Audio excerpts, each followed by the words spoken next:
Попробовали размалевать, чтобы не так страшно было. Так я потом вообще пережрала там тройную дозу колес, чтобы отойти от грима.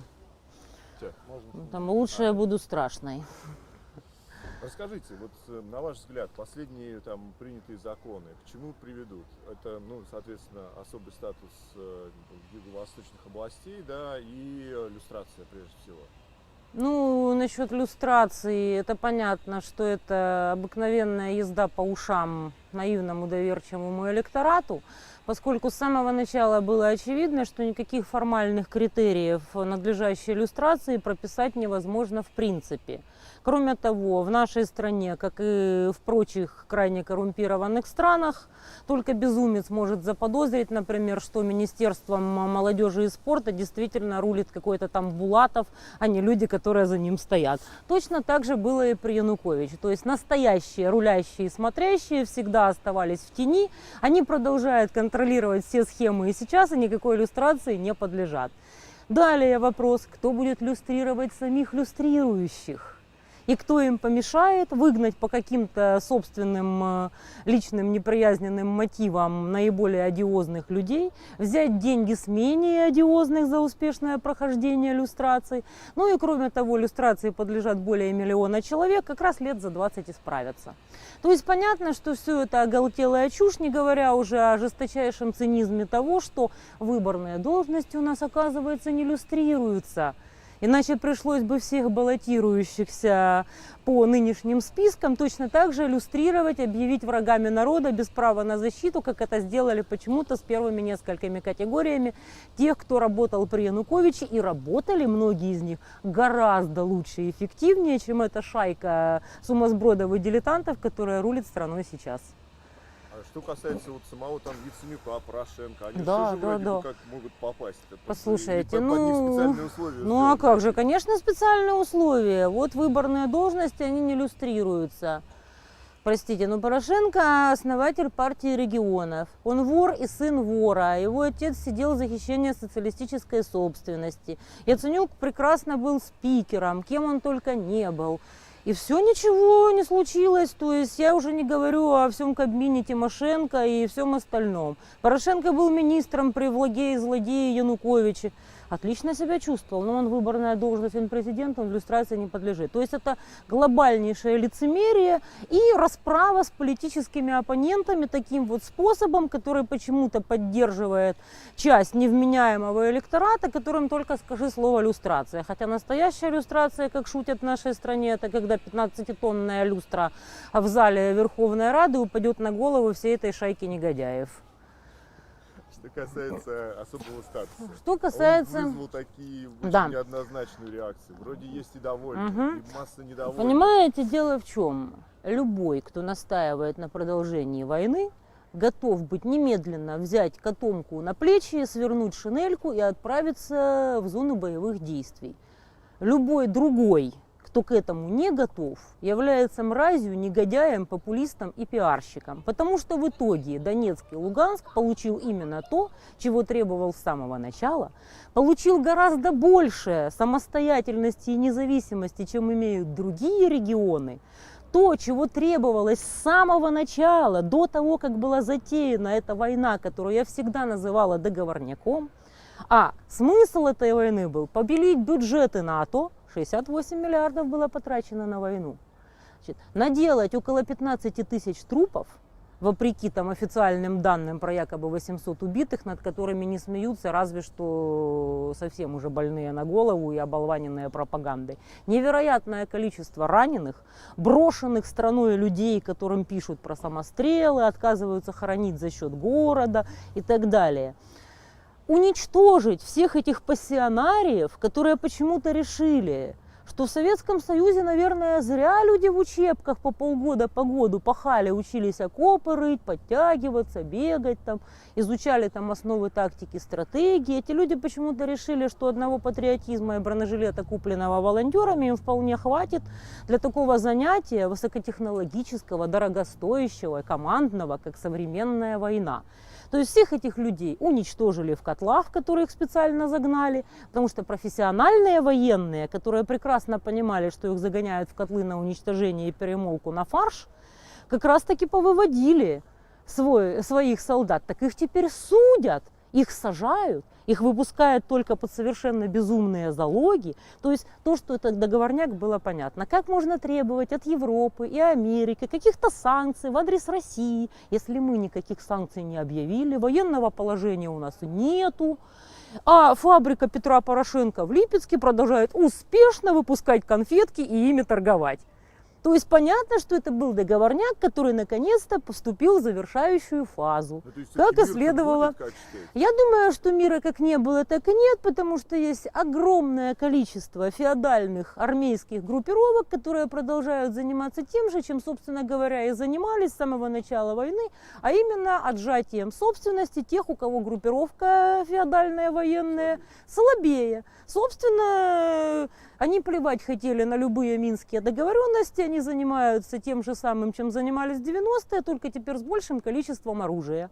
Вот и все. И вдобавок получили зону экстерриториальности, в которой творится все, что не попадя, и туда нормальному человеку попадать, мягко говоря, опасно. Мы получили невероятное количество беженцев, которые уже оккупировали все крупные города, потому что выжить им уже никак. Уже в Киеве по экспоненте возросло количество всяких гоп-стопов, ограблений и всего остального, особенно в бедных районах. Это у меня еще район более-менее благополучный, тут нечего делать маргиналам. Вот. А вот всякие Борщаговки, Отрадные, ДВРЗ, Троещины и так далее уже просто напрямую жалуются, что нету прохода от маргинальных беженцев, которым просто некак больше прокормиться, кроме как заниматься гоп-стопами. Вот и все, и это только начало. А сколько их в Харькове, это же уму непостижимо. Вот и все, чего мы добились. То есть люди ради того, чтобы украсть эти 68 миллиардов, которые были потрачены на эту безумную войну, которую априори нельзя было выиграть, это было понятно любому, даже такому дилетанту в военных делах, как я, потому что у нас нет никакой армии, ей неоткуда взяться, потому что 23 года ее только и делали, что разграбляли людей, никого не учил. Они, достоверно зная, что эту войну выиграть нельзя, накрутили пассионарных людей псевдопатриотическими лозунгами, натравили друг на друга укропов с колорадами, украли деньги на эту войну, разорили массу патриотических людей, которые сами не могли воевать, но зато жертвовали средства на АТО. Большинство этих средств было банально разграблено и до солдат не дошло. И все, чего мы добились, это сдали Восток. Понятное дело, что теперь есть куча недовольных, которые не понимают, а ради чего это все было? Ради такой кучи трупов, ради разоренного народа, ради толп беженцев.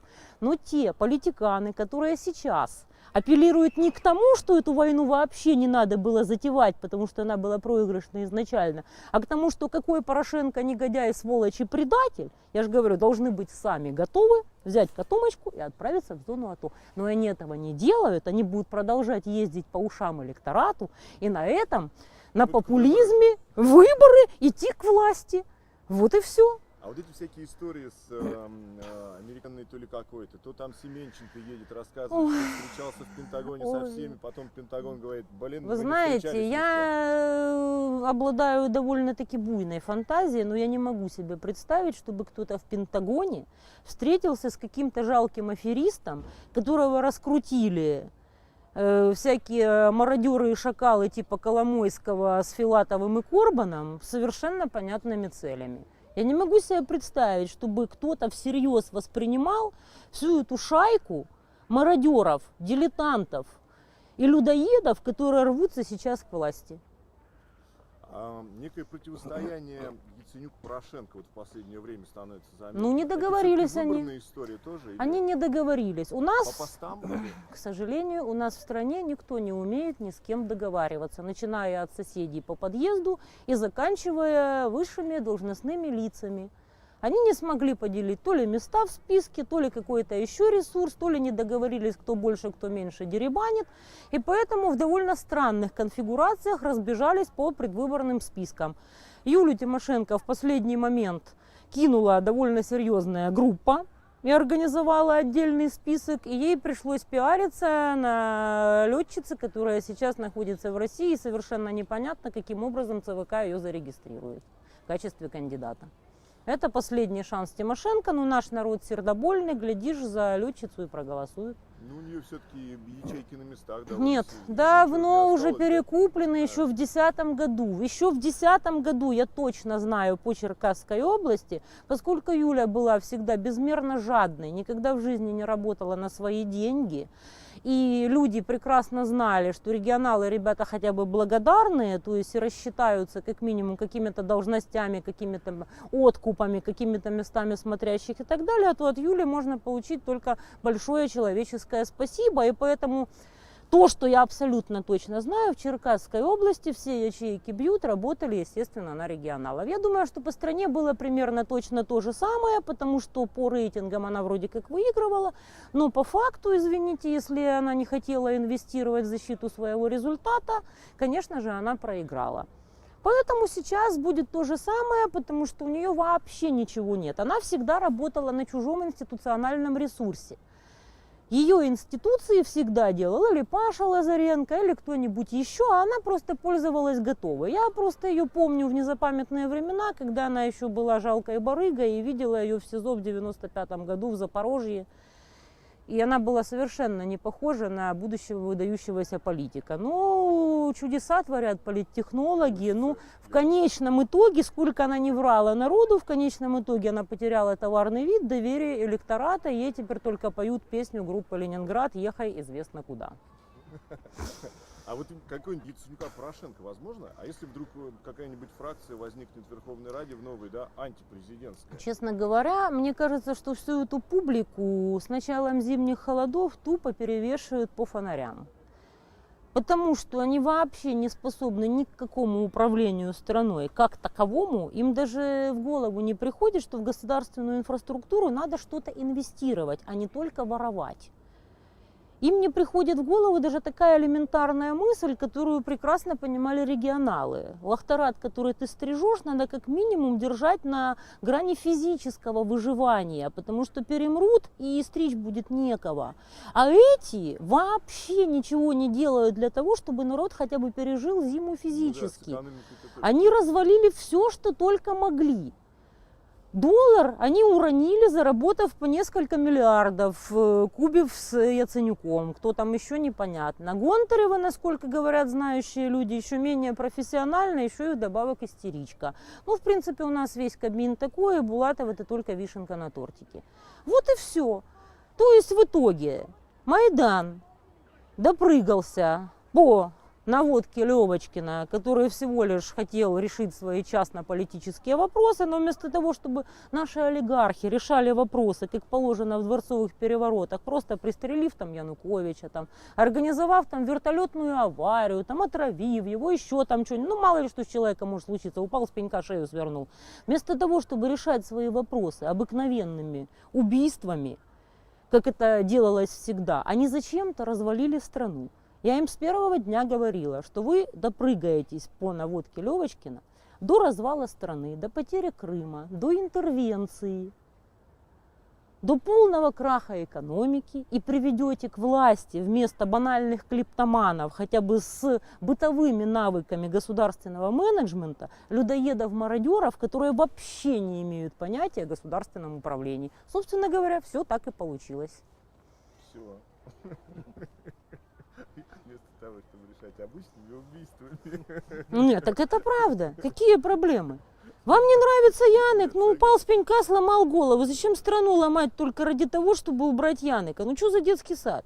Ну, как-то, видимо, все вышло из-под контроля. Ой, в я вас какой-то умоляю. момент. Нет, считаете? Ну, это такая ерунда на самом деле. Совершить какое-то убийство. Убивают даже Кеннеди. Неужели нельзя было просто грохнуть Яныка и порешать свои вопросы внутри себя? Они же себе во вред это сделали, они же обесценили свои активы. Прежде всего свои. Чего теперь стоят активы всех этих региональных баронов? Чего они стоят? Ничего.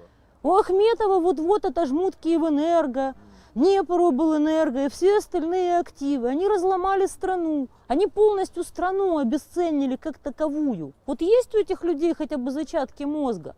Как они умудрились заработать свои деньги? Я просто диву даюсь. Вот называется, они достигли своего предела в воровстве. И в итоге все потеряли. Все. Стране конец, и их активам тоже. Их активы не жалко, но очень жалко страну. Спасибо. судя по А что всему. думаете по поводу правого сектора? Ой, Займет это чей-нибудь? все мифы. Не Это все займет мифы, ничего? конечно. Это все мифы, это все